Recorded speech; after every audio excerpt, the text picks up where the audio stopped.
បងប្អូនមាន Anker Nano 45 W នេះមួយគឺប្រើបានជាមួយ device ច្រើនមែនទែនអ្នកនាង iPhone iPad MacBook Android ដែល support ទៅដល់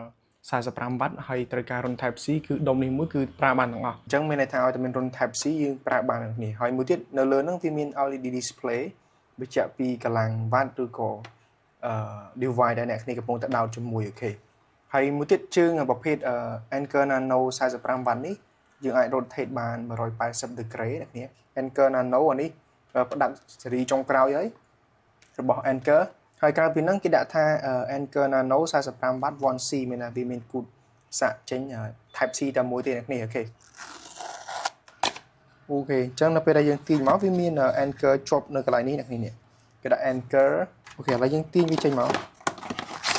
អូខេអ្នកនេះអញ្ចឹងនៅក្នុងប្រអប់វាដូចជាមានអីទេហើយកញ្ចប់វានេះអត់មានបៀលពីផ្លាស្ទិកនេះគឺគេដាក់សុទ្ធនេះគេដាក់ពីខាងក្រោយគេដាក់ដូចជាតាណាទេខ្ញុំឃើញគេដាក់ zero plastic នេះ zero plastic packaging អញ្ចឹង packaging នេះគឺគេដាក់សុទ្ធត្រូវទឹកទៅអីគឺវាលាយហើយគឺអែមែនតើជាមួយ brand Anker អូខេនៅក្នុងនេះគេដាក់ Anker គេមាន touch control ទៅនេះនៅពេលដែលយើង tap វាចេញដូចជា LED display រូបអីហ្នឹងទៅអ្នកនាងហើយចាំមើលយើងតេស្តផ្ទាល់ជាមួយដុំសាករបស់យើងឥឡូវនេះខែពីហ្នឹងអូខេអ្នកនាងសូម្បីតា packaging គឺกระดาษដែរអ្នកនាងហើយដូចជាប្រភេទกระดาษនឹងกระดาษស្អីទេនេះចឹងដុំនេះទូចមែនតើអ្នកនាងទូចប៉ុន្តែ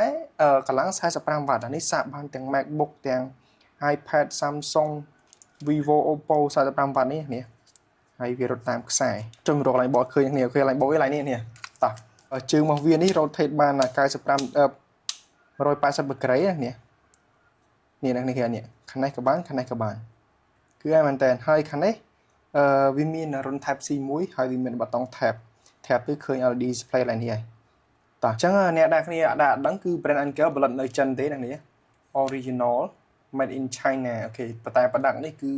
គេ design មកគឺ quality build គឺតាន់មែនតើអ្នកនេះ tab បន្តិចមក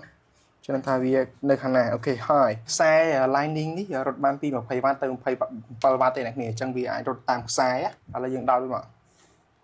ឥឡូវខ្ញុំដោតហើយដោតទៅវា load នេះគេដាក់ suggester នេះឃើញអត់ឥឡូវមិញយើងដោតទៅឃើញ iPhone 13 Pro Max អូខេអញ្ចឹងវារត់បាន22 W អីចឹងទៅ